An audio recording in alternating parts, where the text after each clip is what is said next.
for coming to the June. We're recording the meeting, just so you know. So if that changes the way you want to participate in the meeting, then you can turn off your cameras. Welcome to the June meeting of the Brooklyn Solid Waste Advisory Board. We have a new slate of executive board, and we are very, very happy that the outgoing slate is still here. They've been an incredible help during the transition. So I guess everyone can sign in to the chat, and you can say your pronouns and your if you have a committee that you're on, just anything you want to say about yourself. Right. And we can go around in person. Yeah. Do you want to start, Sherry? Sure. I will start. I'm Sherry Rickle. I am the head of the outreach committee. And that's my role. Can everyone hear Sherry? Can everyone hear everyone in the room? Okay. Okay. I'm Lacey Tauber from the Brooklyn Borough President's Office. I'm Ann Basson. I'm on the events committee. Michael DeBenny, friend of SWAB for about a dozen years. Robert Saffer, he, him pronouns, probably organics committee, but haven't settled yet. Okay. I'm Rhonda Kaiser. I'm the incoming chair of the Brooklyn SWAB, and also on the legislative committee, still the head of it. We can talk about that. We co-run that with the Queen SWAB, and she, her pronouns. Pablo Garcia. I do academic research for the SWAB. I'm on the organic committee and the legislative committee. Thank you all for signing into the chat.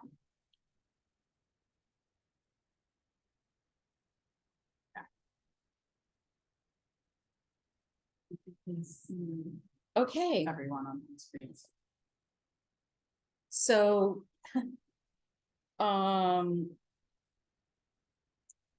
let's quickly take a vote, just very quickly, while we have I think we have a quorum, don't we?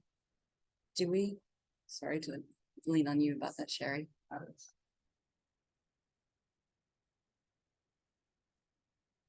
So the first vote is our usual vote, whether to take August off or not. Oh, wait. Yes, I think so. We could wait until after Raya speaks. Let's wait. I'm here 12. I think so too. Okay, let's wait then, right? Because we don't have a quorum, right? We have half. Okay, That's 50%, not majority. okay, Count for the people on the. yes, yeah. So, okay, so let's start. So tonight we are very fortunate to have Raya Salter, an attorney, consultant, educator, and clean energy law and policy expert with a focus on energy and climate justice. Raya is the founder of Energy Justice Law and Policy Center and a member of the New York State Climate Action Council, the body that developed the New York's CLCPA, or the climate. Oh my gosh, I'm suddenly freezing on what it's called. What it Leadership and Community Protection Act. Thank you. Oh my gosh, I can usually say it, but I froze. And so Be bumpers. Exactly. So Raya is also an environmental justice advisor to the House Oversight Committee and the House Natural Resources Committee, and has testified twice before Congress about environmental justice and big oil misinformation. So without any further ado, please welcome Raya Salter. Hello, everyone. It's so great to be here. It's so wonderful to see all these folks who care so much about volunteering for these issues. God forbid I come between you and your August off. But I guess you have to wait for your quorum. So hopefully that will be relatively soon. And I guess with that said, I will go ahead and launch into my presentation. Can everyone see my screen? Do I have any black boxes covering key parts of the screen? Sometimes that happens. All right, seems like we're okay. All right, thanks to all of you again so much. So yes, I'm going to talk about the CLCPA and what's been going on. There's a tremendous amount of activity going on right now this year in terms of implementation. just go ahead and get into it. Why not? So yes, I am the founder of the Energy Justice Law and Policy Center. I was also the policy organizer for the New York Renews Coalition before I founded this organization. So I've been, really in my role at the Climate Action Council, I've just seen myself as working with allies as much as possible to make the plan, the state's climate action plan, the people's plan, which in some cases we did, and in some cases things were a little shady, and I'll talk about that later too. So yes, my background is as an energy attorney. I was in private practice for a firm called Dewey and LaBeouf.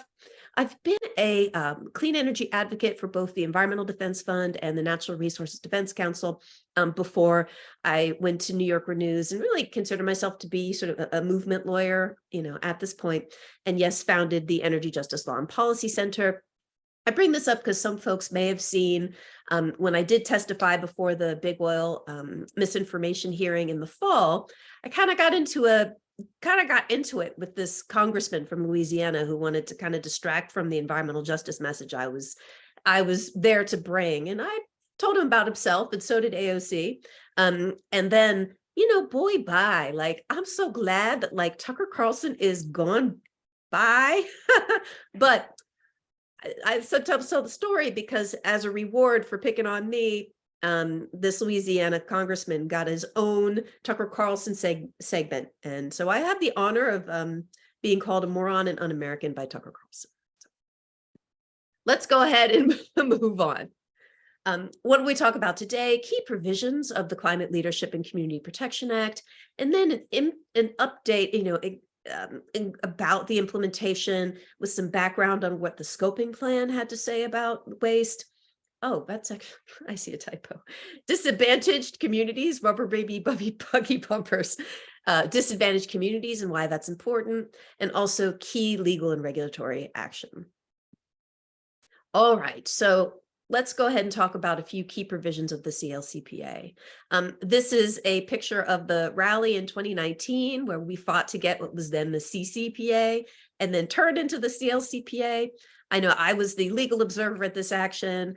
I often ask, like, was anybody involved in like CCPA advocacy? You can raise your hand if so. Thanks everybody so much, because the truth is that this law is as strong as it is on justice and environmental and climate justice because of the activist community. All right, so what did we achieve? The CLCPA in 2019, at the time, it was the nation's most ambitious climate law, 100% net zero economy-wide by 2050. I think a year or two after, Washington State like edged us out just on the numbers, but we're still we still have a progressive goal, and we absolutely have some of the country's most robust justice-related provisions. So what are some of the key things the CLCPA has to say? One, it includes a goal that 40% of state spending to fight and efforts of the state to fight the climate crisis and create a clean energy economy must benefit so-called disadvantaged communities, and no less than 35% must benefit disadvantaged communities. And we're going to talk about that later and why that's important.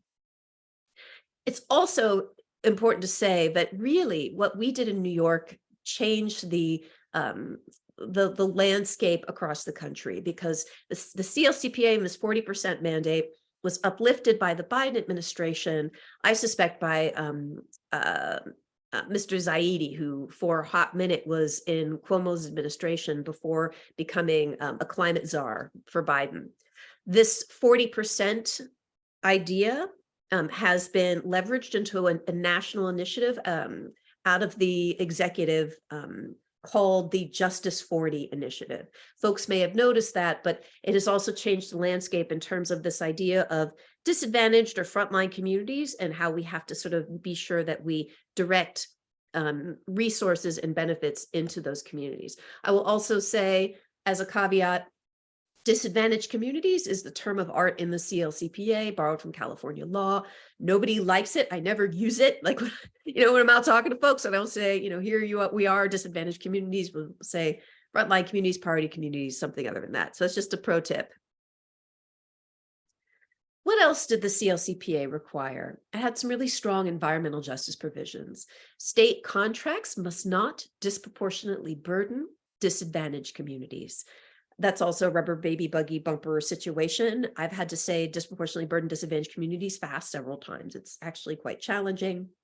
It requires that emissions and co-pollutant reductions are prioritized in disadvantaged communities. It did other things, including creating a community air monitoring program that is piloted throughout the state to develop a measurable baseline for air quality improvement. And I'll speak a little bit to those things later too. So what else did the CLCPA do? It created a climate action council to develop a scoping plan of how the state would reach its climate, its robust climate and environmental justice goals.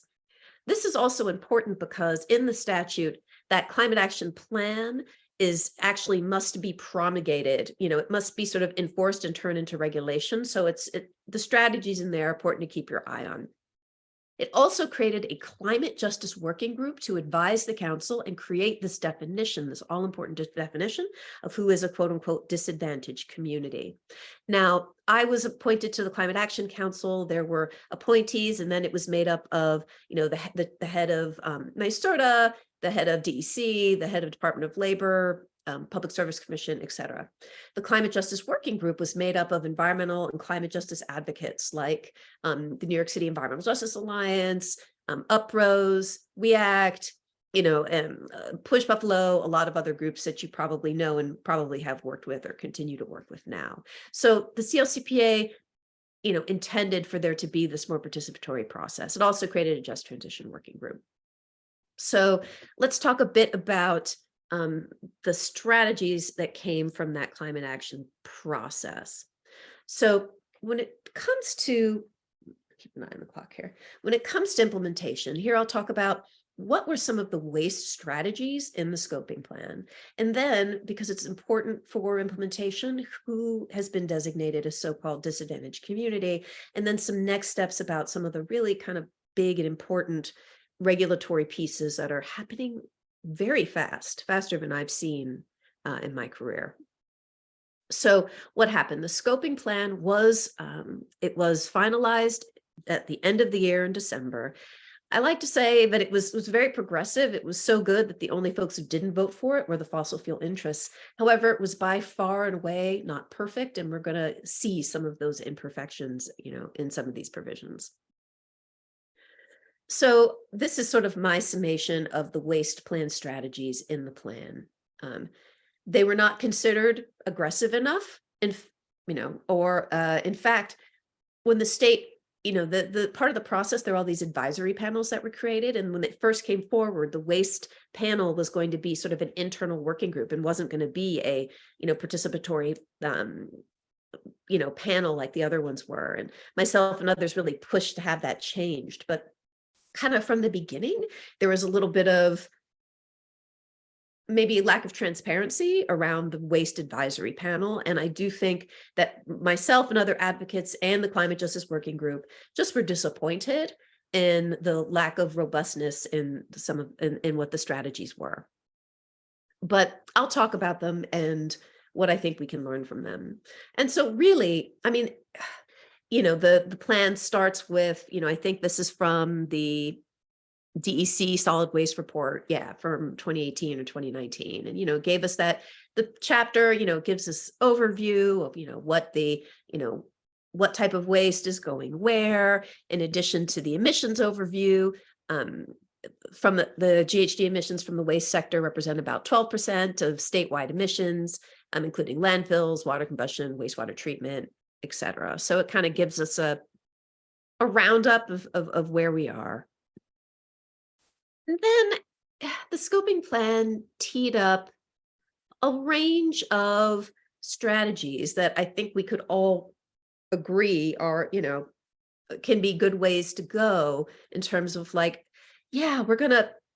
focus on recycling and waste reduction. And, it's like this rah-rah list of, all of these things. But I think when you get down to the nitty-gritty, you saw more sort of aspirational discussion and less concrete action, and some very troubling discussions of biofuels, biomass, renewable natural gas, and other, other technologies. And so here I've got some wordy slides, and there is, as you can imagine, it's a big plan. There's a lot to talk about in the plan.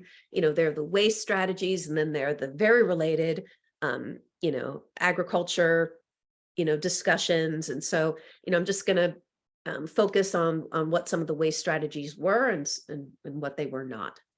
So one of the things that was most concerning about the whole Climate Action Council process is this idea of a strategic use of biomass and biofuels.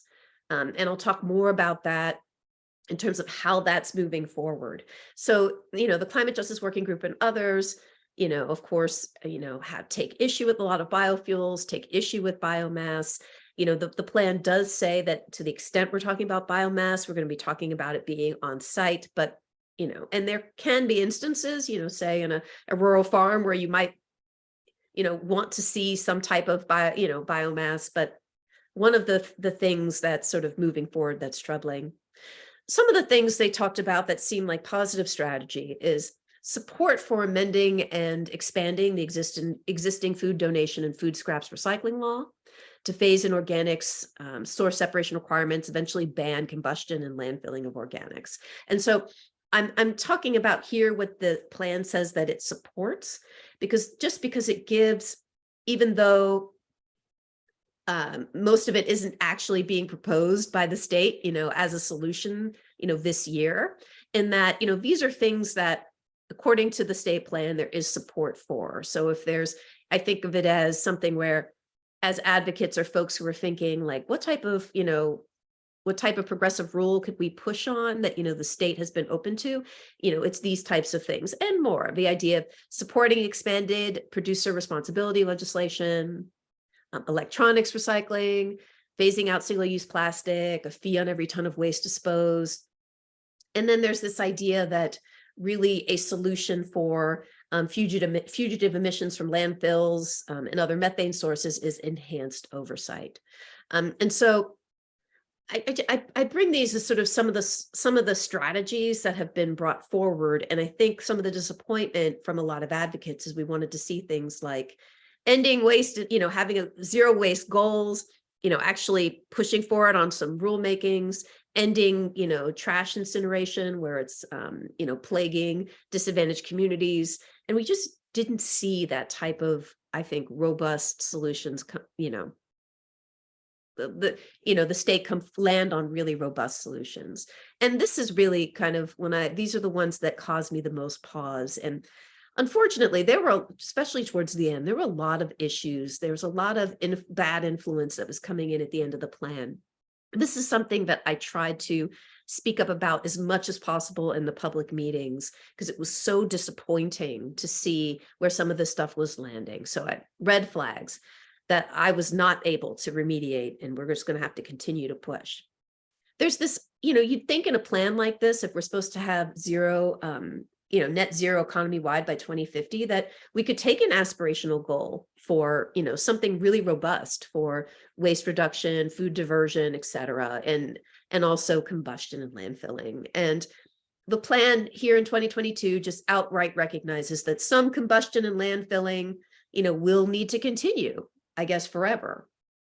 And then it talks about, in particular, I'm here in Westchester, and we have a ancient and terrible garbage incinerator called the Wheelabrator in Peekskill that is like poisoning the residents of Peekskill. And I'm like, are you telling me that, we're not looking to phase something like this out by 2050? And the answer was, well, combustors will be held to high environmental performance and specific limits, but we may need to keep existing capacity to handle residual waste and also avoid the GHG impacts of disposing it out of state.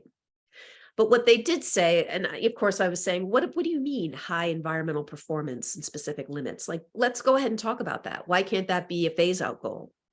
And what the refrain that they repeated again and again is that permits for solid waste combustion facilities and all of these types of permits must meet sections 7.2 and 7.3 of the Climate Act. And that gets to the provisions that I went over before about our overall emissions goals, and then the specific obligations to quote unquote disadvantaged communities.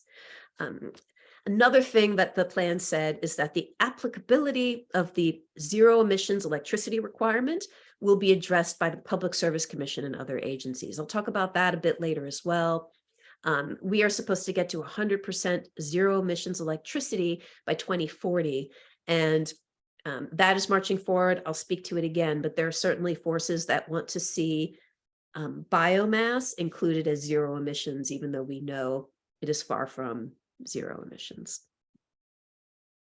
So getting into this, it really is important because, you know, it's a tool really in terms of who is a disadvantaged community and how can that be leveraged to continue to push to get more progressive, you know, policies on waste. So the Climate Justice Working Group finalized the disadvantaged communities criteria just in March.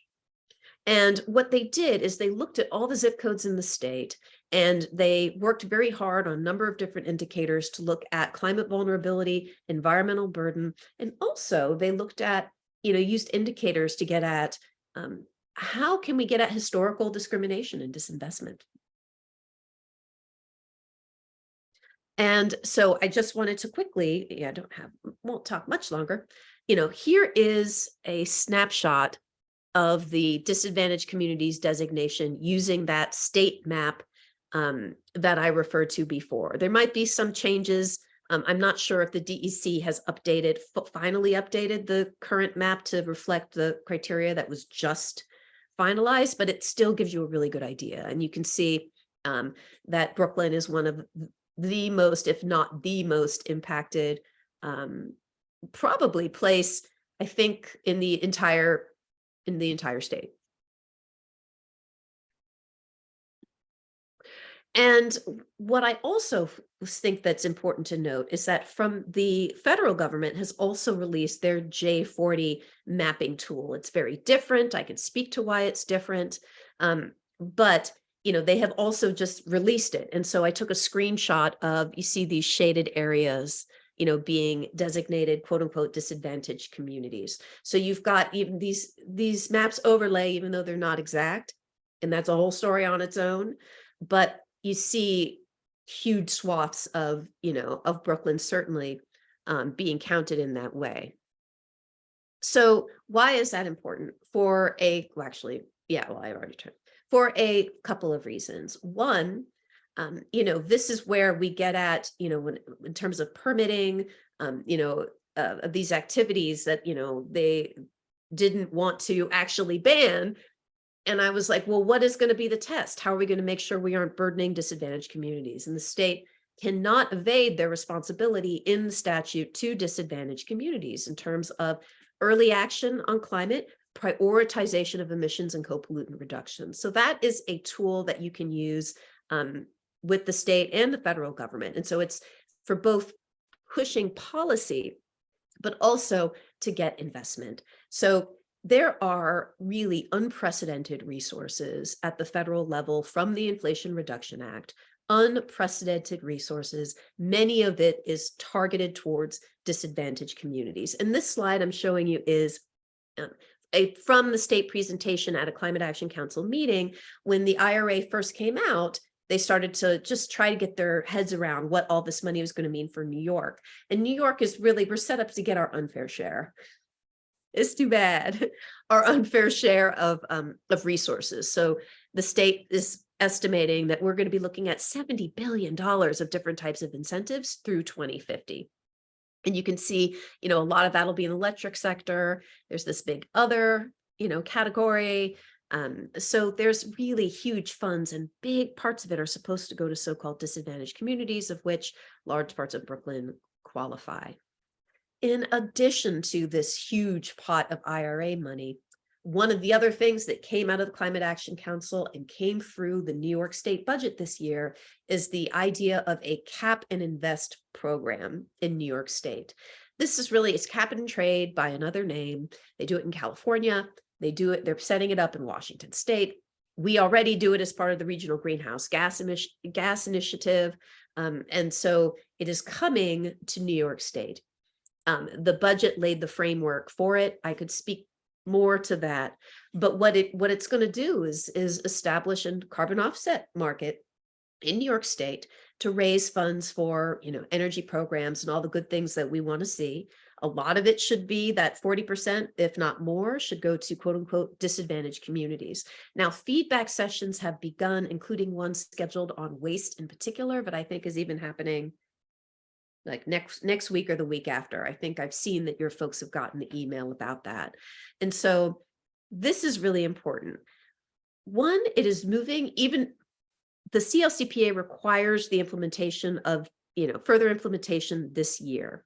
And so we're seeing these things happen faster than I'm used to in my back corridor energy regulatory life. You can hang out at a commission for 5 years and never see anything. And we're seeing things really moving forward quite quickly. We think the state will be a little bit late, but they're moving forward quite quickly. But this is another thing. There's many things to watch out for here in terms of, what will be considered, to qualify for offsets. What will those caps look like? I could speak a lot to the cap and invest, the arguments for it, the arguments against it. I had several against it. I still remain very skeptical. So there is a lot here. So it's both an important regulatory tool and also a revenue raiser. And a lot of EJ advocates have been very skeptical of this type of approach, including myself, but I will move on.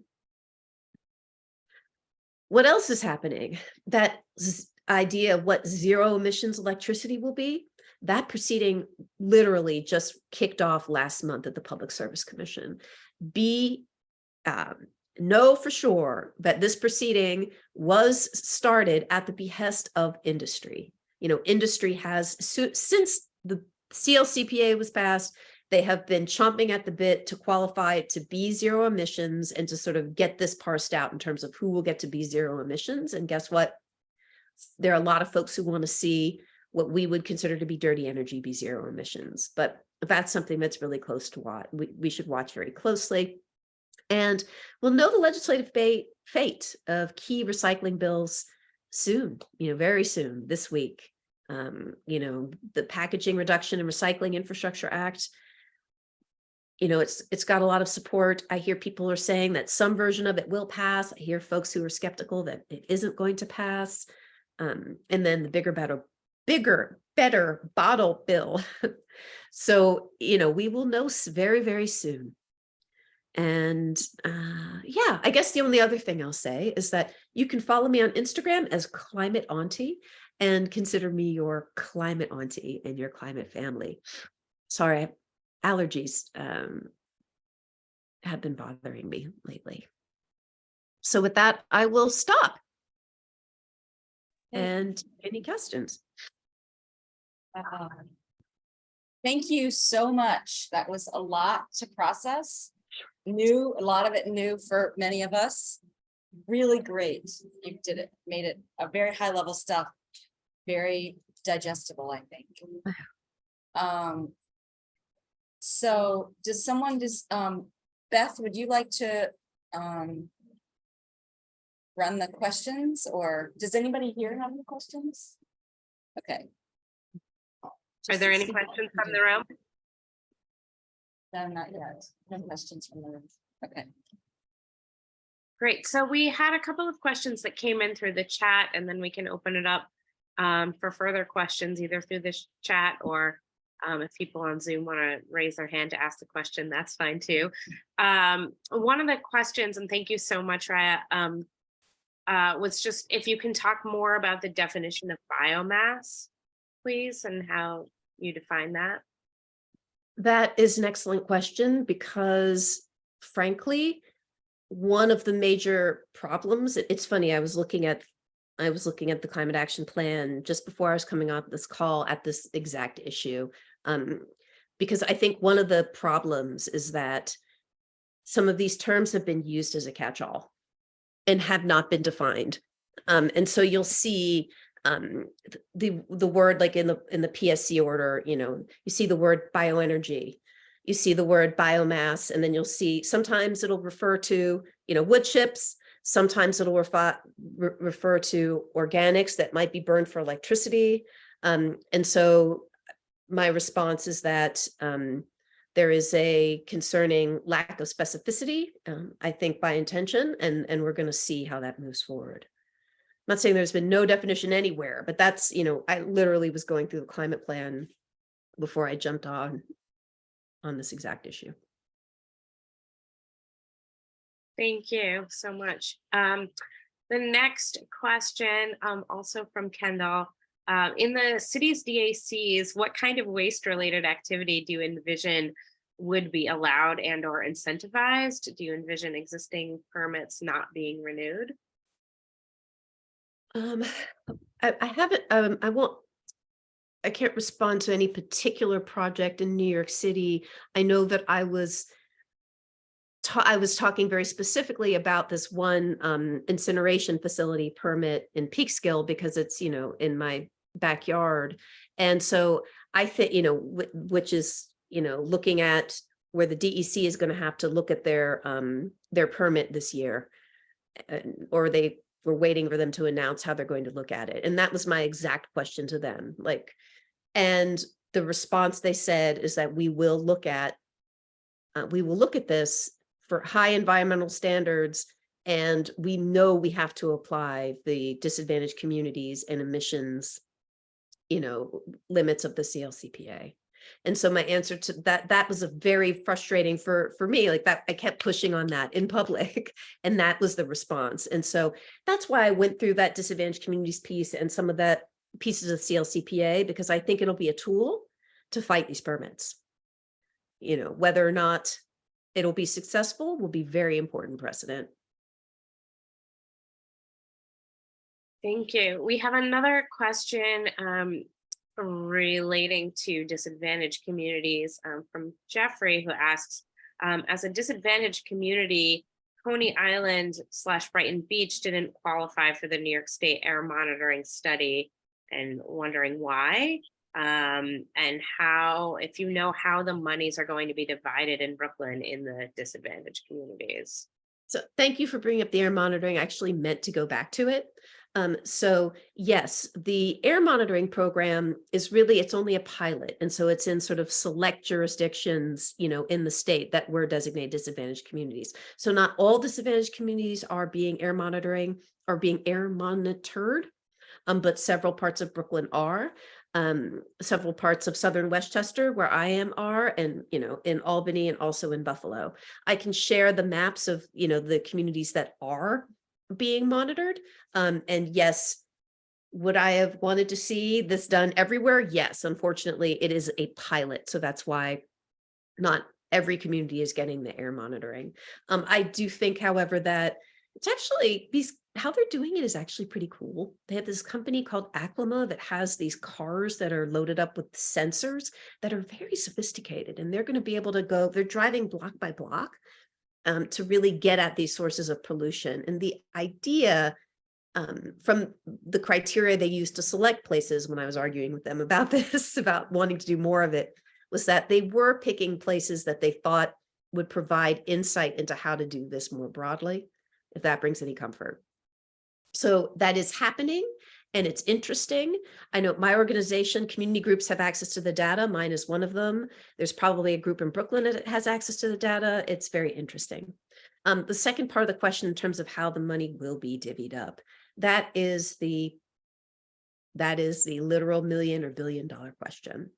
I know that myself in Westchester, I've actually started a new coalition called the Energy Justice Alliance of Hudson Valley to actually bring folks together, in communities, and really demand a seat at the table, and demand a seat at the table in terms of identifying these projects and making sure that our folks are actually putting their hands up to get at some of this money. Because you'd be surprised how many folks don't know what's going on and aren't putting their hands up. And that's a big, big problem.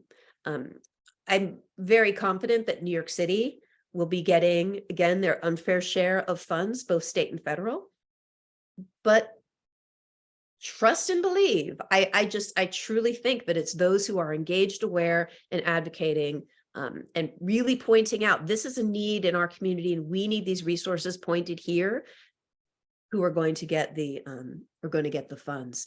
For one example, I mean, this year, folks may have seen, and this didn't come through that disadvantaged community process, but the community of Mount Vernon, which is about 10 minutes away from me here in New Rochelle, has historically had a terrible water sewage problem that we also have in Yonkers. We have bad situations in New Rochelle and many other places. But they got $150 million infusion from the state to start to get their arms around that. And they really put their hands up with the EPA, with other community-based groups, to come up with, I mean, implementation will be a challenge, but they're getting mega resources to actually resolve like some major infrastructure stuff. That's the type of money that's on the table. That is what's at stake. I worry about it every single day. And all I can think to do is just try and organize. And I talk to folks about this from all over the country. In fact, I have an article about the J40 program I can drop in the chat. So I hope that was a helpful answer. Thank you. Next question is from Oh, the. wait. Oh, We have a Can you question. interrupt? yeah, We'll take one from Brooklyn Borough Hall, if that's okay. Great. yeah, I can't see who's raising their hand there, Yeah, so. can I say something real quick before Yes, you do sure. that? I just wanted to jump in on the air quality monitoring stuff. So the borough president's office is convening a community advisory group specifically about that initiative, like working with DEC and a number of groups from around the borough that have done this work and are interested in it. So if that's something you're interested in, definitely get in touch with me. It's basically an open group where we're looking at some of the data as they're collecting it. We're providing feedback to DEC, and then ultimately, once they're done with the data collection piece, the idea is to help identify mitigation strategies based on the data that they have collected. And I got to speak to Jeffrey's question. It is a kind of limited geography. And they have, as Raya said, kind of another layer of analysis that they did on top of the DAC to decide where to do it. But yeah, it's a little bit difficult because only a few groups in the borough actually have access to the data, but we're doing the best that we can with the tools that we have. So I'll drop my email in the chat. Anyway, that's it. Please continue. To qualify as a climate smart community in New York State, you had to take a county-wide community smart, climate smart community pledge. Governor's Island is part of New York County. Could they sort of like get a waiver and have it declared a climate smart community on Governor's Island, because that's the home of the Climate Exchange Solution Center, and they could really use some funding for the schools there. That's a great question. One thing, I'm glad that you brought up climate smart communities. One of the major tactics that the state is deploying, and this is something, folks, it's kind of going under the radar in terms of state and local government, is promoting, climate leadership, in local governments. And really the tip of their spear here are these smart communities programs. There's climate smart, there's a procurement smart, there's another one. So I just want to uplift that. I think it's a good time to be, you get a million emails and you see stuff go by. It's a good time to be clicking those open. Whether or not, I'm not sure of the status and the different, communities you are on some of those things. I'm sure you're probably quite progressive on them. You're right. There's big plans for Governor's Island. And I don't actually, have the answer in terms of where they are with their status, but, I'm very glad to hear about the air monitoring, like sort of community engagement. I think it would be really important actually to have a waste focus, or, I think it would be great if folks could be on there saying, okay, like, to look to, to be advocating on that perspective. I'm sure there are folks who are already, but great if folks want to join. Thank you for that. And I just wanted to add, if folks ever can't hear us, please just send us a note in the chat. There's a big fiesta going on in the rotunda out there, so. But we can hear you now that we've turned up the phone. All right, I think that's all from the room here. Oh, wait, Frederick. One more, One one more, more, yeah. and then we'll go back to the chat. In addition to all of the, Can you hear Frederick? Okay, in addition to all of the fingers crossed and folks and prayers on legislation to get the powers that be to act, are you aware of any litigation that might force the an appropriate response to environmental justice and the climate crisis? That is an excellent question. I can check in with my friends at places like New York Lawyers for the Public Interest and Earth Justice in terms of like what's on the docket when it comes to New York State in particular. I know that folks have been, folks that I've been talking to have, really been wanting to see like what's the best place and way to take, to litigate, on these issues. And there are certainly important climate litigation happening, across the country on a myriad of issues. I think the ones that are most probably several of the like individual stuff relating to, on the ground neighborhood projects that could be very important to know about. And I can ask my friends at NOPE about that. But there's some important pieces on both youth being able to sue on the climate, and also many jurisdictions are suing big oil for fraud because, the Exxon knew, what the damage that their products were causing and hid the fact and instead waged a misinformation campaign. So those are two of the areas where climate litigation is hot.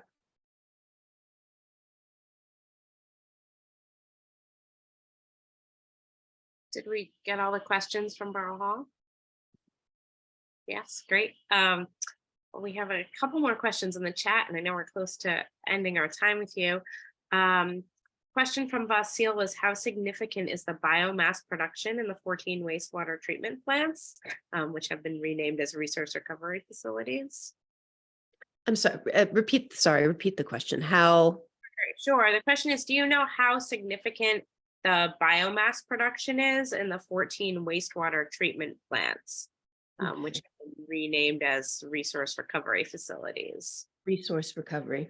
If you can put that in the chat, or I think I can chase that number down to the extent that the climate plan looked at that. Yeah, I think the question was specific to the biomass production there. Yeah, thank you. Ag and forestry panel did a lot of interesting work. So yeah, I can try and chase that down. Great, thank you.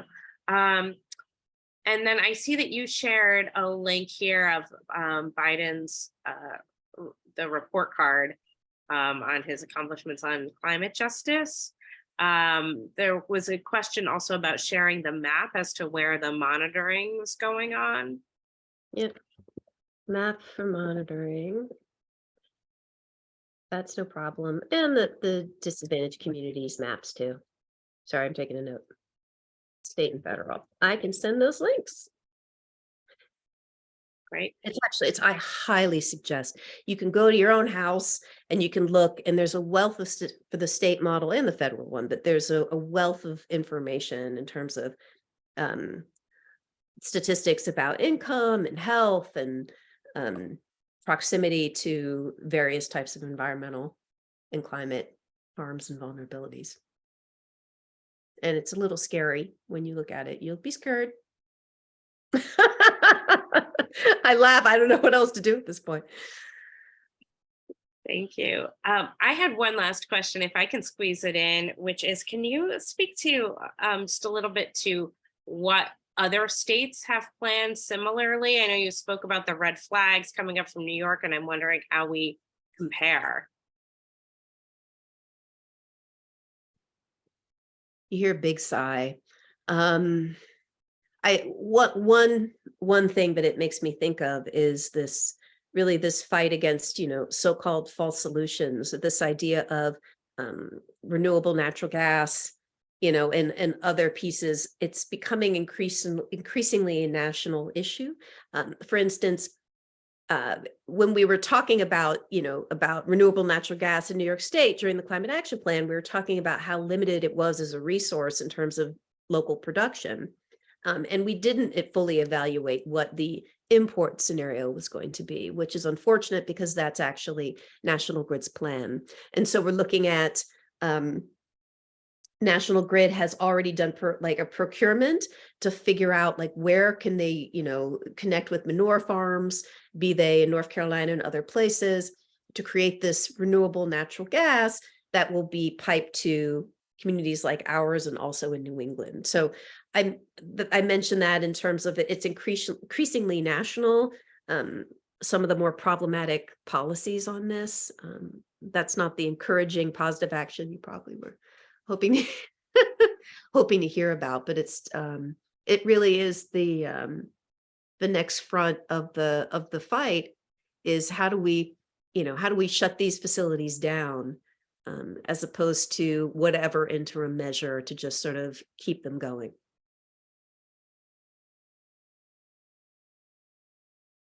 Thank you so much. Rhonda, I'm going to turn it back over to you in Borough Hall if there's any last questions.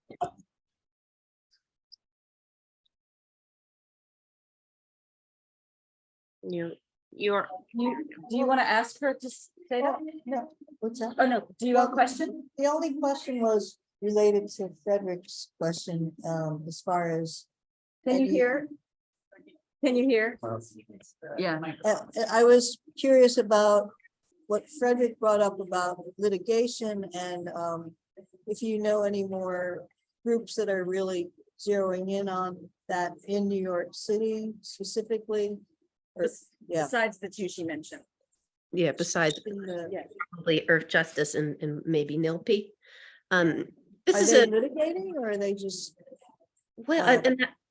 That's something I'll check in. I can check in because I know that there's ongoing activity on these issues, but I'm not familiar with what's going on, what the fights are like. Yeah. Project by project, but it's a good question, important question.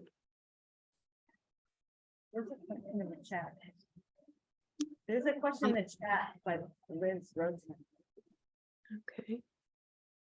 Great. Yeah, I can read off that question. Can you define the clean energy sources compared to greenwashed energy sources? So big sigh, and yes, this is very much the issue of the day, and it's actually quite complicated, intentionally complicated, because industry makes it so.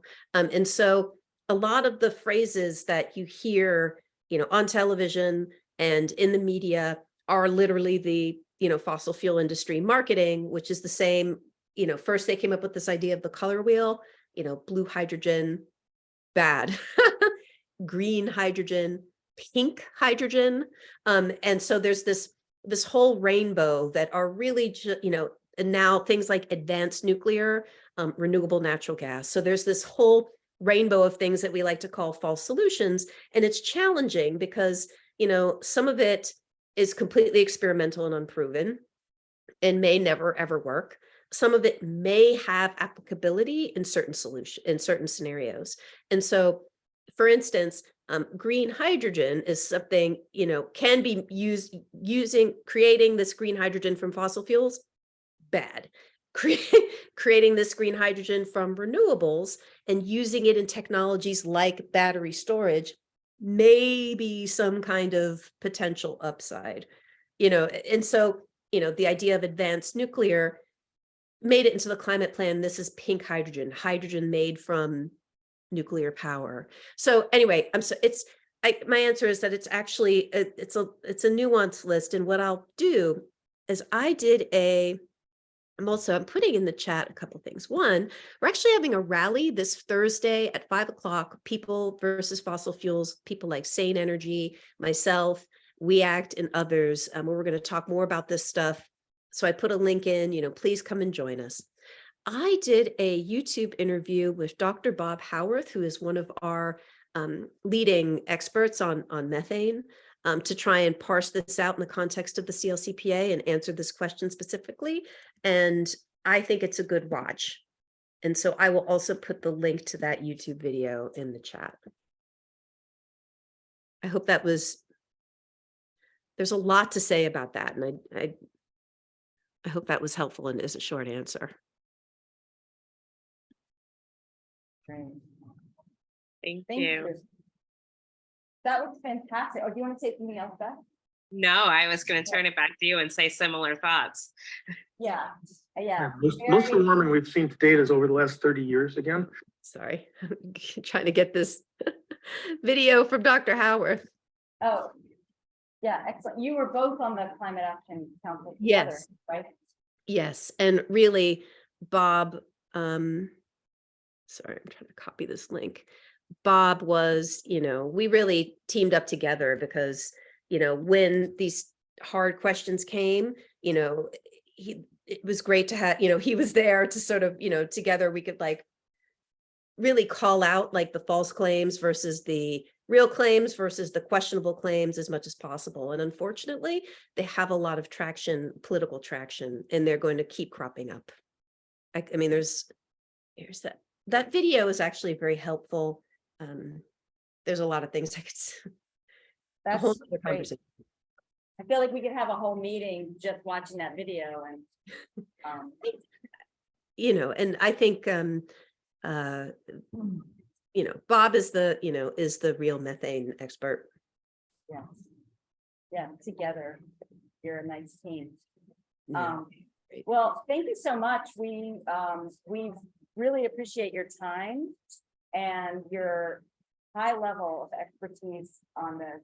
Really, it's very inspiring, even though there were a lot of sighs. It was still very inspiring that that the work is being done and that good minds are being devoted to this. It's because unless we put our money where our mouth is, this stuff isn't going to get done just by thinking about it. So thank you very much. You're very welcome. And for those interested, I can also, while the scoping plan is a little bit of a lightweight on the waste, there was a lot more detailed work on the waste panels. A lot of info got dug up, and there may be stuff that, folks on this call will be interested in. So I'll try and send some of that stuff too. The ag and forestry chapter was actually very well done. So there's a lot of fodder, a lot of things to look at. Yeah, that's great. Thank you so much. We really appreciate it. You're welcome to stay for the rest of the meeting. You're welcome to leave. We understand. And we just thank you so much for your time. You're very welcome. I'm going to jump off and have my dinner, but thanks everyone so much. Thank you. Okay, great. Thanks a lot for your great questions, everybody. That was really engaging and exciting. Do we have a quorum to vote on the July meeting yet? We're just going to check. While Sherry is counting, thank you for doing that. No, you're not technically on the hook for this. Yes. Okay, so there are two votes that we'd like to take. One is the first Monday, when we usually have our meeting, the first Monday in July is July 4th weekend. So normally what we do is we move it to the next Monday, which is July 10th. Does anybody want to bring that to a vote?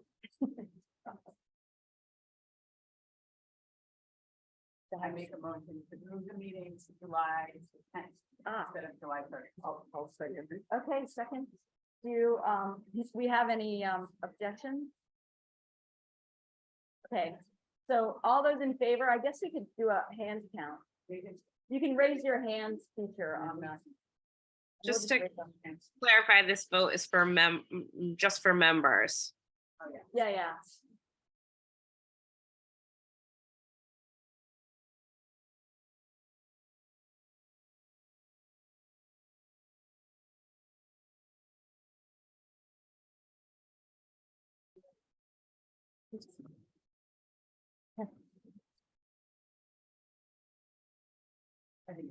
Yeah.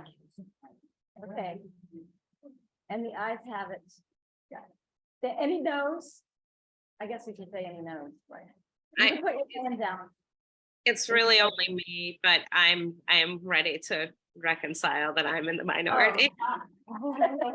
And is anybody abstain? I know it's controversial. I'll be in the woods. Yeah. Okay, now, then we take usually a 1 month off for summer. We've been taking August off. So the question is, do we want to take August off? Since we're gonna do July, we have a speaker for July. So do we want to take August off? Does anybody? Question? Yes. So does that mean just no meeting in August, but other things continue? Yeah, we can still have committee meetings if we want to, but we can also just go on hiatus for August. We'll probably have 2 legislative. Yeah, it kind of depends on what's going on. Sometimes things come up and, Sure. you know, there's a lot going on with fall. Yeah. Yeah. Okay, so does anybody make, Someone needs to make a motion. yeah, does anybody make a motion for us to take August off? Oh, okay, Liz makes a motion. Okay, does anybody second? I'll second. Okay, so let's vote. All those in favor of taking August off?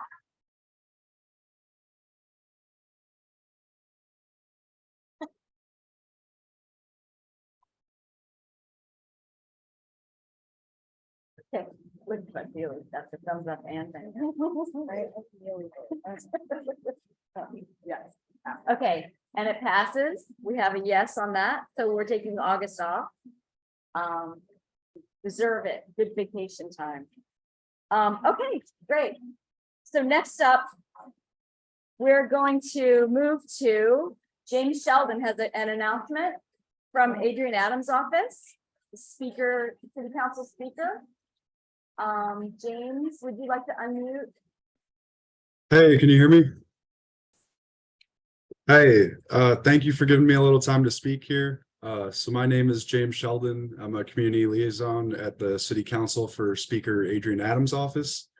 So our office has been organizing a bunch of different roundtables between the speaker and 20, leaders, advocates, or experts in whatever area that roundtable is about.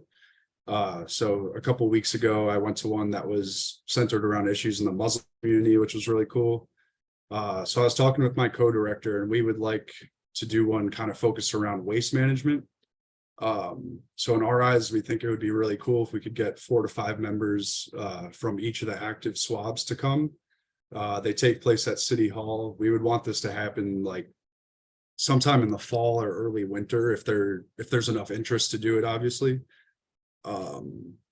So yeah, if anyone here is interested, please don't hesitate to reach out to me. I'll put my phone number and email in the chat. But yeah, it's just an opportunity to discuss issues, ask questions, and brainstorm some solutions. So I think that is all I got, but I'll make sure I put my info in the chat. Thank you. Thank you so much. That was excellent. And so thanks a lot. So anybody can just reach out directly to James. And I just want to make a reminder that anybody who's interested in joining the air monitoring focus group with Lacey, sorry if it's not a focus group, just email her. Her email is in the chat. That helps her keep track of it better than just running you down. Thank you. So same with James, just email him directly. It's hard to see when you're here in the chat. Yeah. Yeah, we can send that around afterwards, right? A little follow-up from the meeting. I'll post it again. Yeah, and there were some great links from our speakers, so we'll also send those. hopefully. Okay, so should we go to coalition updates? Oliver, would you like to do the Save Our Compost? Sorry, Rhonda, are we getting more of an update from Lacey? Oh, yes, sorry. Thanks. We jumped over that. So sorry, thank Thank you, you. Beth. No problem. Okay, I'm gonna be quick. I think a lot of you are probably already plugged into happenings at city council this week, but just in case you are not, I wanted to give an update about the zero waste bill because they are set to pass on Thursday. The borough president has been a big supporter, so we're really excited about this. And so the first one is the mandatory curbside organics collection bill. So that's basically going to mandate curbside organics collection in at least 30 community districts by October of this year and citywide by October of next year. There is going to need to be a plan that DSNY is going to put out about basically how to do this and to and then they're also going to have to do a lot of education and outreach. The plan is supposed to be published this July, which is exciting. And the penalties for non-compliance won't start until April 2025. So there's going to be a big roll in to try to get people to like learn how to do this. And I think relevant to the conversation we've been having about co-digestion versus composting, the plan has to include a plan to maximize the use of composting as an end use. So that's all in the bill. The next two are really about the zero waste goals and reporting. So intro 274 requires sanitation to establish a goal for diverting waste from landfills and incinerators. So this changed slightly from the original version. It was originally 100% diversion of citywide waste. In the bill that's going to pass, it's going to say 100% diversion of recyclable waste, which is estimated to be about 70% of the city's waste stream, based on the last study. I don't know exactly how they determine what's recyclable and what's not, I think, but I think they would get into that kind of by rule or by the study. Basically then if the city decides that this is infeasible, they have to report on why and strategies to how they're going to get there. And then also as the next bill is intro 275, which requires a zero waste plan and report starting January 1st of next year. And that's for residential and commercial and even construction demolition. And then there's two bills that were known as the Core Act that are part of this as well. The first one is about community recycling centers. So it requires sanitation to establish 2 community recycling centers per borough by the end of next year. They have to basically take anything that is not collected curbside. At least one of the 2 has to take hazardous waste. So you'll be able to drop off, e-waste, bulk items, things like that you can't take to the curb. The bill requires these facilities to be easily accessible, close to public transportation. This one actually even puts in a preference for proximity to public housing, which is interesting. And then the last one I think people will appreciate, which is requiring sanitation to maintain at least 30 organic waste drop-off sites citywide with at least 3 per borough. I think probably you all saw that the city is proposing to pretty drastically cut the budgets for community composting now that we're going to have curbside. But as we all know, that these, especially the facilities where they're doing on-site, have a lot of benefits, educational benefits, programming, things like that. So this will help, although according to the bill, it can be either a community scale composting facility or just a drop-off site. And they also need to be located in accessible areas and near public transportation. And then DSNY will reevaluate whether these sites should be continued and report in 2026.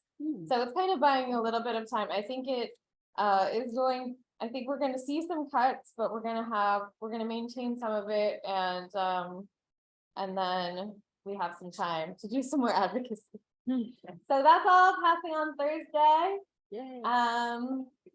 There's a rally at 10 at City Hall Park. And then there's a happy hour later in the day. I forget where.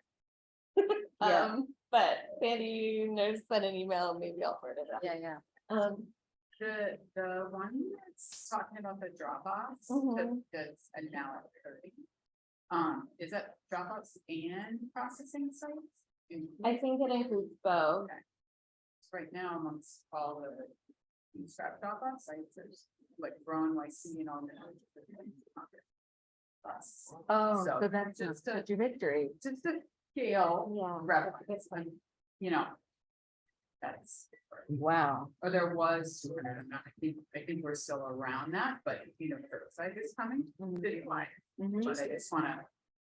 Can you say all that again? We don't hear you. Oh, Sorry. That's right, Mike. sorry, I'm also sitting over here. The last I heard, though, I haven't checked numbers exactly lately, but right now there's about 200 food scrap drop-offs across the city between Grow NYC and all the compost project partners and community gardens and things like that. So just a scale. So the bill would require at least 30, which is good. But it's less than what we have, so. The bill requires at least 30 citywide, is that? Correct. Yeah, and right now we have 200 citywide. But I don't know how the smart bins fit into all that, and that's another, because that doesn't necessarily include, the 200 does not include smart bins. Right. So, wait, Robert, and Oh, then wait, Kendall. and the happy hour, I found it, 4:30 to 7 at Brickyard in Manhattan. 4:30 to 7 Brickyard. right. And Thursday, And the rally is at 10. 10 In at the City Hall morning. Park. Yeah. Up the, Yes. Wait, Robert, Yeah, so from the retail level of community composting in a community garden, in a community board that has the so-called smart bins, we've seen a major impact in the amount of scraps coming in. I'd say reduction of about 75%. Wow. And so we're being affected. I just think somehow that's all gonna have to be figured sorted, out, how right. we're gonna address all that. yeah, and that they may have information on that and working in the plans, I don't know, I just want the awareness Right. to be out there. And then and the smart bins are along school sites. And school sites, as far as I understand, are being co-digested. I think if someone understands something correctly, like something different, correct me. So this sounds like a dumb question, but does BSNY?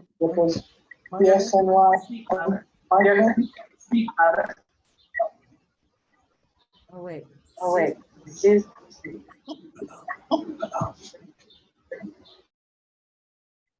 Go ahead. Okay.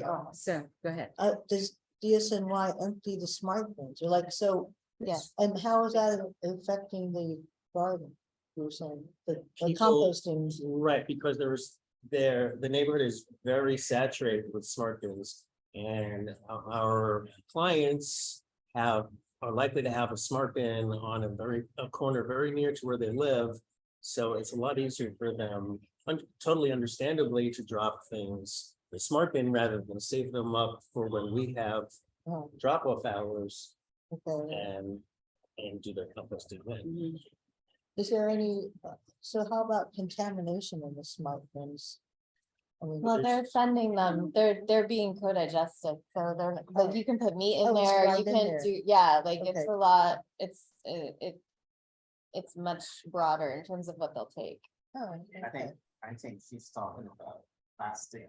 Oh, So- other stuff, Yeah, yeah, yeah. good question. That also, I don't yeah, know. I mean. I don't know if we have that.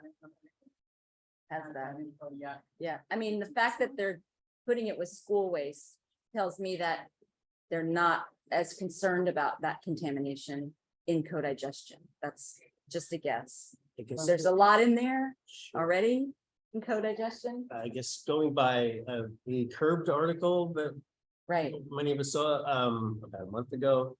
They have some process where they're mechanically mashing the incoming piles of waste. So they think that process is removing plastic Yeah, and leaving. It's removed. that happens at Waste That's what Management, they- so it would make sense that they would have a process to, Yeah. In the bioslurry yeah, when they do that. making.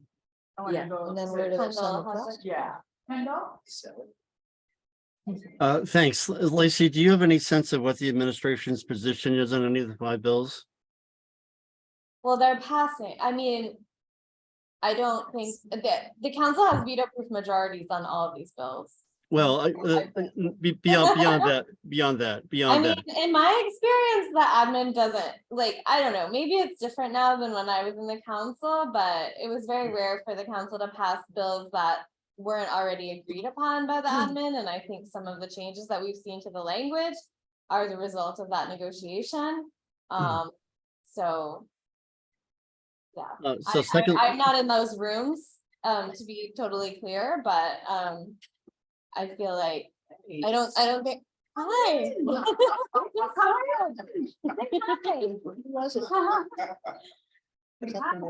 Lacey, are you or anyone else aware of any sort of background? Our borough president has Sorry, I was come like- in. How are you guys doing? So I had a bunch of stuff in my hands. I was like, let me put it down first. I'm so sorry to interrupt. I'm so sorry. I just wanna- No, I'm happy you guys are here. I wish you guys would finish sooner so you can celebrate the Pride celebration. We have food and drinks. Everyone at home won't be able to enjoy it. Yeah. But I love you all. I hope you're having a good week. Yes, we are. We had a great speaker. Awesome. Thursday legislation passing in city council so regarding, The The zero. zero waste bills. oh, yes. How do you guys feel? Sounds You good. know, it's it could be more robust, This but one, we'll we take got it. progress, any progress. Yeah, But it is, I know Asher was talking to me about it, he was really excited about it, he doesn't get excited about that. I think that's Wow. really good, but I won't interrupt you anymore, I love you all, hopefully next time I'll could have you guys. yeah, we love it. All right, you guys take care. All right, Bye, thank you. everyone. Bye. Like your cousin Where you going? in Northampton or Massachusetts. Lacey, So, yes. I I should was- thank you. before I was so rudely interrupted by the borough president, which he does to me all the time. I don't know why, and I shouldn't take it personally. But do you or anyone else have know if there's any sort of background memos or white papers regarding any of the bills that really sort of explicate how they would be implemented, what DSNY's capability is to do the things that it's being asked to do, all those kinds of things? When the recycling law was passed, there was like a 50-page white paper that supported it, that explained how it would be implemented. There are I'm just curious. there are a lot of things in these bills, especially in the curbside, the big one, that are subject to agency rulemaking. So we have not seen the end of this process. You know, as you always remind us, there are opportunities to weigh in on those processes. And so we're gonna keep our eyes on that. And when the time comes, you know, make sure that we're staying on top of it. That process, as you also know, is generally sort of a false one in terms of any effective interaction or insight from the advocates. But you know, things like if they got to produce a plan within a very short period of time for getting to curbside collection, what's the real capability of producing that kind of plan and the process for doing it? So I would guess that they are already working on it, and that's why they agreed to that date, but that is speculation on my part. no, thank you. Okay. I think we have one more question here. I just have a question regarding the curbside bill. Is it going to also like take out the sign, like the opt-in process that is like going on right now, or is it Yes. just like Yeah, you have to also opt in to participate? Yeah, you don't have to opt in for this. This is gonna be for everyone, and then eventually it's gonna be mandatory and have fines associated with it that mirror the current fines for recycling. And right now, the opt-in that we knew at one point is actually on hold, like, if you're not already getting service in Brooklyn, you won't have service until the fall, even if your neighbors have it. Like, they're just not adding any new addresses right now, just so we're clear, so that the opt-in has sort of transitioned to this. Will be automatic rollout in the fall. And so, Okay. maybe We should move along. Yeah. Just looking at our agenda and our timing. Thank you. Usher us into updates. Coalition. Yeah, we're a little behind. But that was great because excellent. So should we start with coalition updates? Oliver, would you like to give the Save Our Compost? Yes, no problem at all. It'll be reasonably brief because a large part of it was about the zero waste bills passing and the rally, which has been discussed at length, so I can skip over them. Anyone who's able to should turn up if they want to, obviously. The other kind of key things that were discussed at the last Save Our Compost meeting related to the sanitation budget's impact on community composting, because it's being gradually cut over the next few years. To be honest, I can't remember what the level of funding for citywide community compost is at the moment. Is it $7.5 million a year? I have that figure in my head, but I might be wrong. 7 right now, and FY24 was going to 6. Yes, so it's going to 6 next year, 5 in 25, and 3.5 in 26, which will mostly be felt by a reduced number of food scrap drop-off sites. So the group's going to be focusing on community compost strategy at the next meeting to kind of try to make the case for community composting in a post citywide curbside collection world, if you like. There was also some discussion of some changing to the rules around zoning. Apparently the new City of Yes plan included composting as a suitable land use, and there had been some dispute about this previously, whereby parkland somehow didn't include composting as a suitable land use, so you couldn't have any compost processing on parks land. So we now think that might be about to change, and I'll probably need to get clarification, but it looks like community boards oversee these changes, so people can testify at their local community board meeting on that rule change. But that's maybe something to clarify with them to get an actual call to action, as it were. And then finally coming up, we have on the 12th there is a panel discussion about organic waste, which I can drop the link in the chat. Let me see. I had it on my clipboard not long ago, but let me check that I didn't get rid of it. Yeah, there we go. Okay, so this is a panel discussion on NYC's organic waste. So basically, what is going to happen to New York City's organic waste as it scales up to accommodate citywide curbside collection, talking about the pros and cons of community composting, very much a pure composting process, versus more industrial processes like anaerobic digestion. And the panelists are Claire Mifflin from Centre for Zero Waste Design, Justin Green from Big Reuse, both of who we know quite well, Frank Franciosi from the US Composting Council, and Jane Kedjwani from the Department of Environmental Protection. So it should be a good panel, and it's on the 12th at 6 p.m, I believe, and it's free to register. I know Kendall was involved in the organization of it. Kendall, do you have anything to add to my summary of it, or did I get it? I got it. The only thing I would add is this is intended to be sort of a, you know, a baseline discussion to make people aware of what these options are about. And like, it's not meant to decide anything or to determine a course of action. And my guess is it will lead to further discussions about each of these, you know, approaches to it. And we'll all learn and go forward from there. Indeed, I should add, it is a SWAB endorsed event, and I know Queen's SWAB in particular is keen to do more events focusing on specific options for processing of organic waste. So hopefully it's one of many. That's about it. Liz, have you got your hand up? So was it organized by Queen's SWAB or?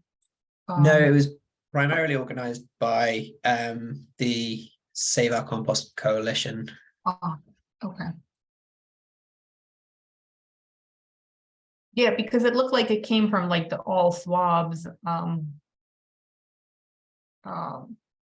Eventbrite. So but okay, cool. Yeah, I was gonna ask about that because the transition happened and I wasn't sure how that all SWAB endorsement happened. And I think we should just, going forward, make sure that if you're involved in planning an event, to make sure we bring it to a vote, since we are a democratic organization. Rhonda, didn't Matt reach out to you for permission to use the Brooklyn SWAB endorsements?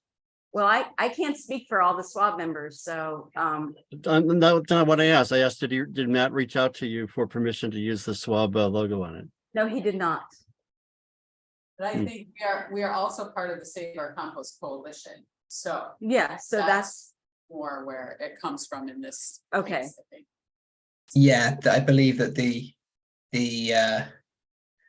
way it would fall would be that given that we are already members of that coalition, we sort of implicitly endorse what the coalition is doing in a broad sense. And it may not therefore require a full board vote to sponsor an event that the Save Our Compost Coalition is organising. Oh, wait.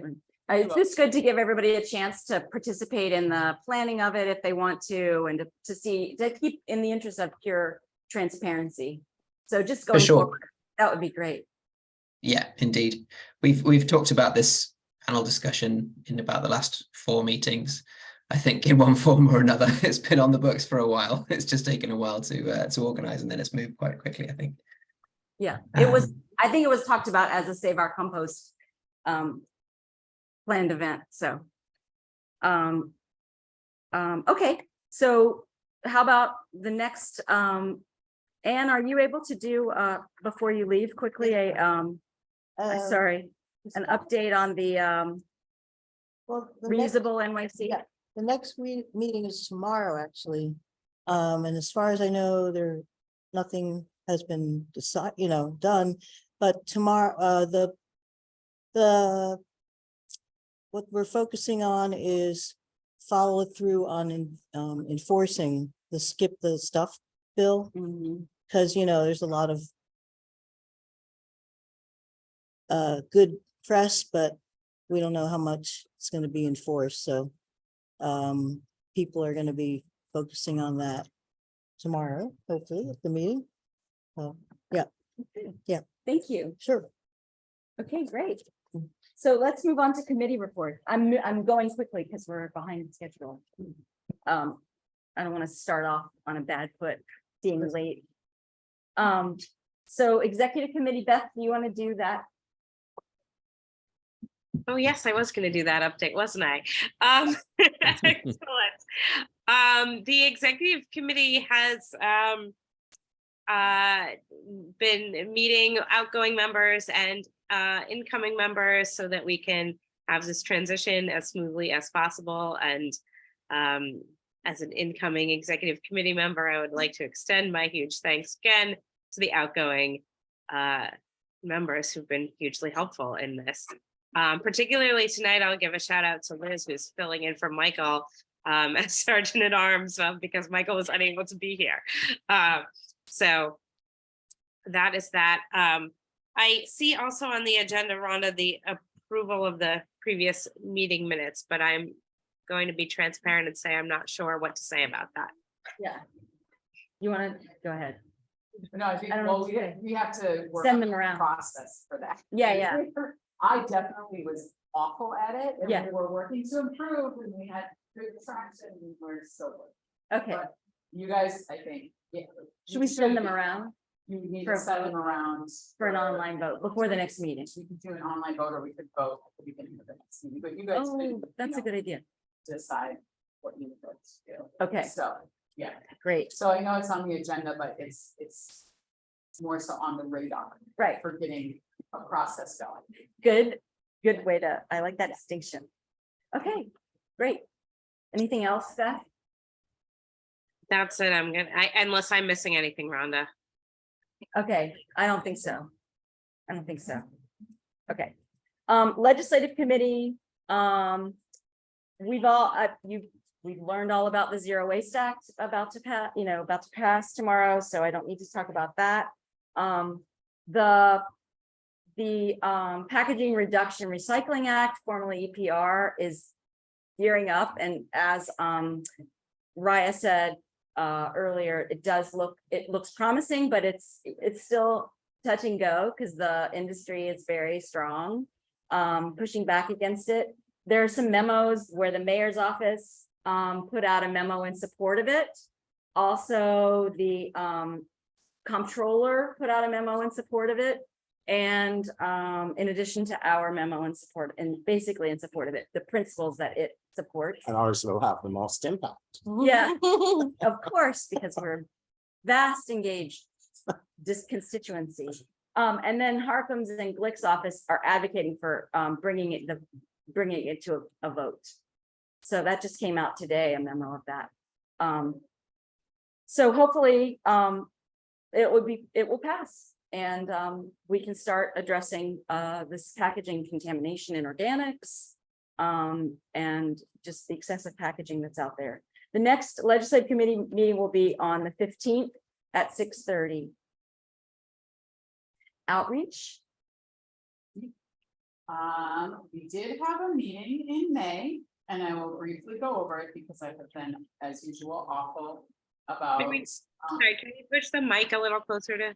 Oh, yeah. Thank you for reminding, and I'll get on screen because I tend to sit off to the side. Yeah, we had an outreach committee meeting in May. Just talking more about what we want to do this year. A couple of key things, and then I will move us along. But we were talking about trying to do more in-person outreach if possible, because we know that has a greater impact. And so some methods around doing that. Some of you are familiar with, and we have met you several times in our community board discussions, and we thank you again for joining us for those. We are going to plan to do 2 in the fall, because this is right around community board appointment time, right? And then they take July and August off. So it was a tough turnaround to do another one for the end of June, like we started last year. So we're gonna do 2 in the fall. And work on planning that, and then 1 again next spring. So we'll still do 3 a year. We're just rotating them a little bit. And our next, let me see if I have anything else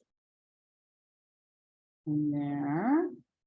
No, those were kind of our bigger overarching things. And our next meeting is on Tuesday, June 13th at 6:30. Yeah, next week, not tomorrow, next week, at 6:30 via Zoom. They're all via Zoom. And we are, let me know if you want to join that. I can put my chat or my info in the chat. Yeah. Okay. Organics. Industry committee. Andra, is Allison here? Do you want to? Alice, over to you. Yeah, okay, wait a second, sorry. I think a lot of what what we talked about organics committee was covered. We talked about the panel. We talked about we talked about there's a new yard waste rule there was a hearing when we had the meeting, but I guess that rule's been put into effect. So in Brooklyn, there's mandatory yard waste collection starting. And Kendall can add, probably, I don't have all the details on it, but we also talked about the New York State swamp. We're all putting together comments on the organic section on the solid waste management plan for the state. Trying to think.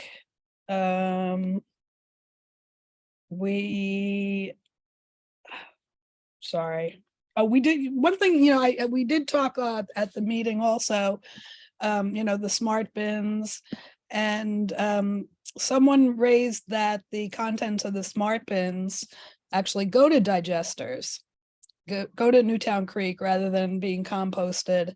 And there was, discussion that, if people knew if people knew more about, like we were talking earlier about how do we save the community composters? It's like when you drop off at a community compost site, that material is going locally. If you put it in a smart bin, it's going to a digester. So this was kind of some discussion started, and I think it will definitely, like you all said, we'll be learning a lot from the panel on next Monday. And the monthly organics meeting actually is going to be rescheduled. We usually do it the second Tuesday of the month, but that's when the panel is. So we'll be having it the following Monday. And it'd be a great opportunity to debrief on what takeaways from the panel, because that was really interesting. Allison, sorry, Sherry, is that June 19th date confirmed? So that's Juneteenth. I don't know if Oh no, I have this great app every holiday. It's like, I'm just pointing that out. right. So anyway, and we can circulate it when Yeah. if that is confirmed, or if you might want to. Well, I did put out an email today about it. I've just been so Okay. behind. Sorry. Yeah, right now. Yeah. All right. Let me think about that. Yeah, I'm sorry. I keep scheduling on holidays. And then if I could just mention, just getting back to around what you were saying about the EPR bill too, because I just got off the call with Beyond Plastics, and they are, these are the final days. The session was extended to Friday, so it's not June 9th anymore. So we have an extra day. They're looking for people to go to Albany tomorrow and also on Wednesday, and then I think that's about it. But it doesn't mean people can't walk into you can call your local, you can visit your local state senator's office or assemblyman's office in the district and go talk to them. And they're urging, really the focus is on getting co-sponsors, not getting new co-sponsors, but asking the existing co-sponsors, and I'm not sure which in Brooklyn are, and if there are any that are not sponsoring it, but calling and contacting them and like imploring them to urge that the bill gets put on the floor for vote. So that's the big focus that they were talking about an hour ago. So I think, thanks Kendall for putting the info on the yard waste bill. I think that's it. Sorry.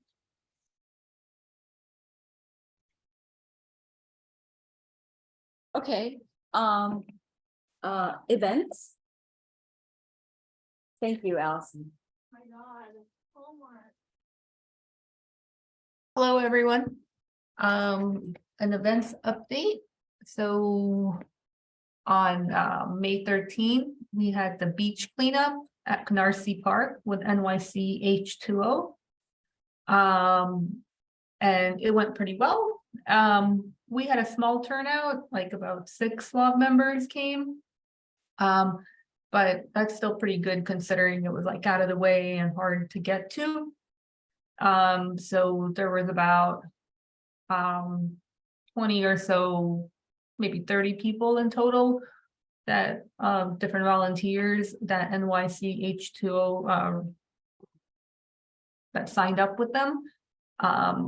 And so we cleaned up a stretch along the waterfront, which had like so much plastic, like big plastic trash, and also like lots of not microplastics, but like small pieces. We weren't able to clean up the entire stretch of the beach. But we made a pretty good dent. Thank you to Mark Hellerman, Debbie Herdan, for coming out. And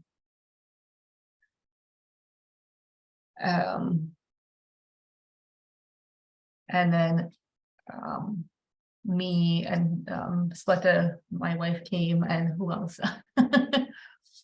And there was a couple of people who signed up but didn't ultimately end up making it.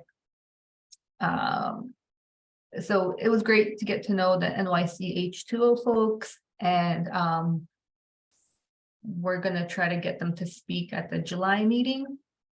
And they have cleanup events all throughout the year.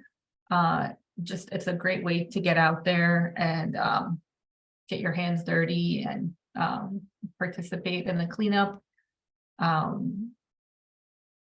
So some of the lessons learned, I think it's great to do some of these cleanups, and maybe picking a more accessible location will bring out some more people next time. I think I'm also gonna work with Debbie to plan possibly a cleanup around the City of Water Day, which happens on July 15th. So stay tuned for more details on that. And then the next events committee meeting will be Wednesday, the 21st at 7 p.m. And I'll send out a meeting notice about that. Thanks a lot. Thank you so much. And I'm always talking before we unmute. Thanks so much for that update. And thank you so much for doing that beach cleanup. Those things are so important for awareness and helps everybody around realize the importance of it. Yeah, Debbie and I were like, oh no, we're not leaving this beach until we get every single piece of plastic. But we ran out of time. It's hard. Okay, should we move to the NYCHA committee? Susan, do you want to give an update? The meeting took place on June 1st, and we heard a presentation by Tony Hillary, who's a very admired activist, and he's built a organization called Harlem Grown, where he has 13 sites where he grows food and educates people about food in Harlem. And he also does a lot of composting in Harlem. So we basically had an inspirational description of his operation. And then the one thing I wanted to mention was that Daniil is excited to, hopefully there's going to be all SWAB working groups. In other words, I think the SWAB presidents or the SWAB heads all get together on a quarterly basis with the Commissioner Tisch. And then there is a potential move to have the heads of all the committees also meet with the commissioner or someone like that. And she said, she calls it the All SWAB working groups. So All SWAB for the DSNY SWMP, which I'm not sure what that is. But anyway, I think she's exciting for NYCHA to kind of participate in more meetings with DSNY. So our next meeting is July 6th at 5:30. Okay, okay. Great, great, thank you, thank you.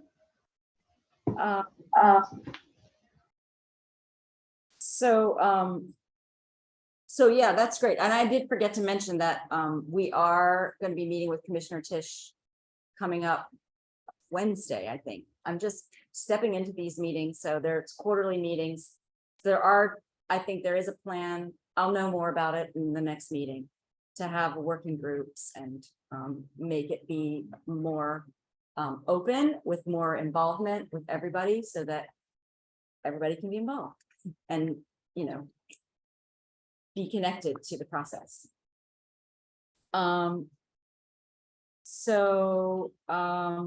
Thanks for those updates. Okay, so this next part is a little new section, and I don't know how it's going to go because now we're a little behind time. We've got 5 minutes for this, and it can flow into the announcements and open floor, and maybe that's what the announcements and open floor are intended to do. But this is just something to facilitate discussion. Although there was really great discussion, there were great questions, and people were asking questions. But it's hard in the era of Zoom to feel like it's a two-way communication, I feel like.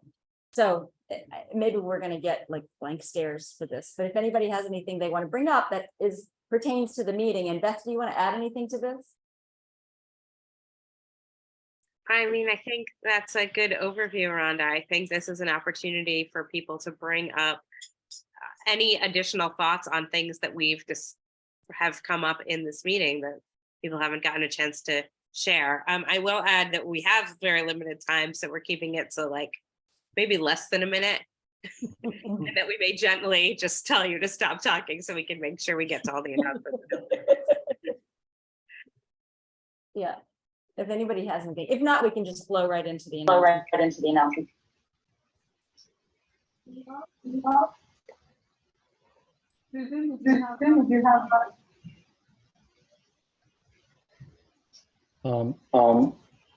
I have a comment. I'm just wondering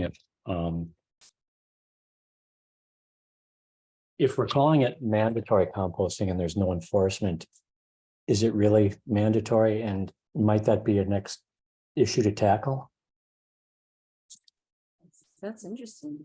I mean, I think the plan is to eventually have enforcement. I think, as I mentioned, the bill, the way that I read the bill. And Is anybody able to hear me? I think my mic yeah. must be, oh, you did hear me. Okay, good enough. Wait, we heard. Just something throwing out there, because I know there's a lot of talk about celebrating the zero waste bills, and that's perfectly legitimate, but can you hear maybe us? somebody can clarify that for me. Is it really mandatory? Can you hear us? That's all. Oh, he throwing doesn't it out. hear us. Maybe can you type something in the chat? Like, Can anyone else hear us? okay, can someone try talking? So Yeah, if- we can hear you. I think maybe And- Mark is having trouble hearing. Can you ask Mark if he can hear you? Mark, No, can I you hear got you now. No, I can hear you now. Thanks. Can you hear us? Yes, I can. Oh, good. Now, Lisa. So I think it's a good question, and I'm guessing that this date, because I heard the commissioner say in a lot of the hearings that she was concerned that you can't jump straight to enforcement with something that people have no experience doing. So I'm imagining that 2025 date was part of the negotiations in terms of when actual enforcement and fines will begin. And then they're required in the bill to do a lot of education and outreach in the meantime, before they start actually charging people money. And my read of the bill is that the fines, when they happen, will be the same as the fines for recycling violations. I would love someone else to look at that and tell me if they also read it that way. That would make sense because folks are already pretty familiar with like how that works for them, and there's different rules for like different size buildings and residential, all that kind of stuff. So anyway, I guess that is just to say there is a roll out period in the meantime where there are going to be doing education. So I don't know. Also, I saw something in the chat earlier that Kendall wrote about how the enforcement will work. Do you want to speak to that, Kendall, or?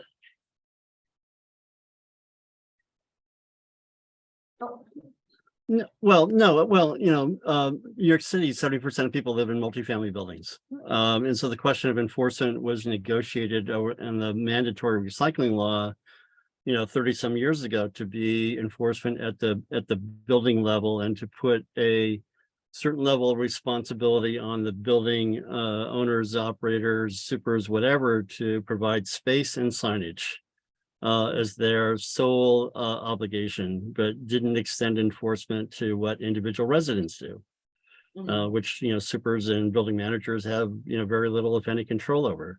So presumably that's the same kind of enforcement scheme that would be used for organics. And to address Mark's question, mandatory could be one thing for parts of the city that are single family or low density, and something entirely different for the denser, multifamily parts of the city. That's exactly the question that I was going to bring up. So thanks for sort of addressing that, which is, does anyone know like what infrastructure or, prior to the enforcement coming into place in 2025, like, do we know what's going to be provided to large buildings so that there will actually be, bins in large buildings? That, because so many just have ignored it up until this point.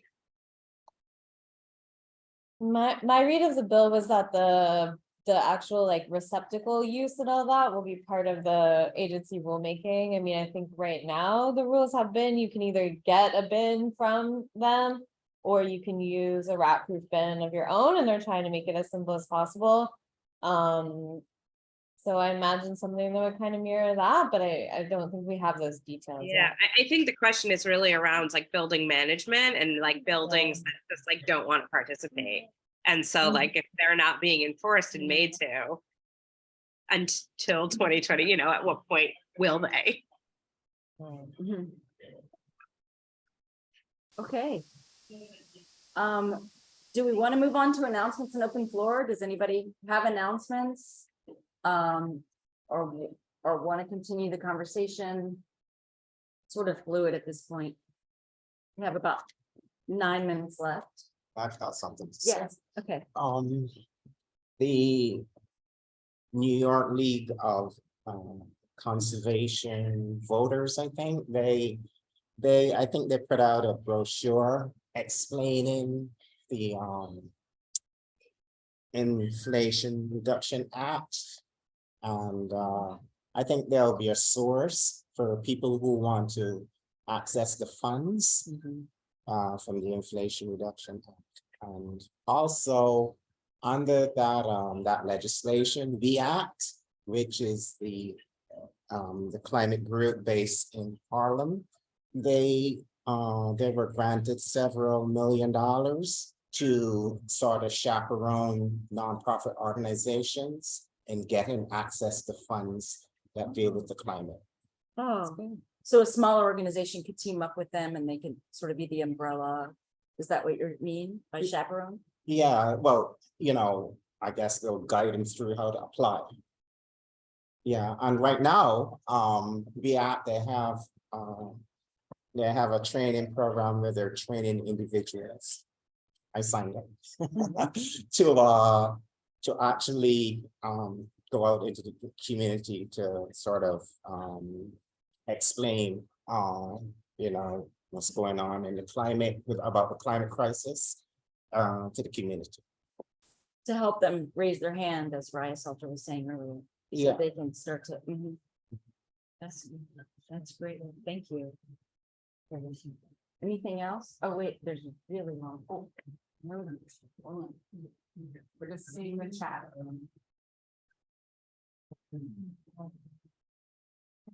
Okay. You want to mention it, Kendall, or do you want folks to read it? The California. Deployed organic swab.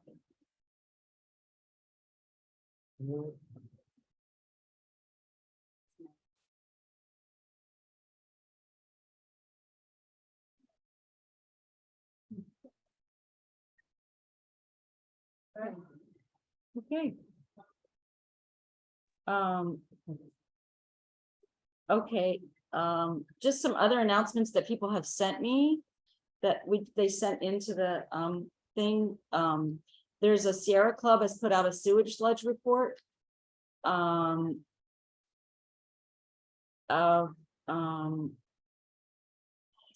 they are in the executive summary that the DEC is proposing more than double the amount of sewage sludge used as a fertilizer.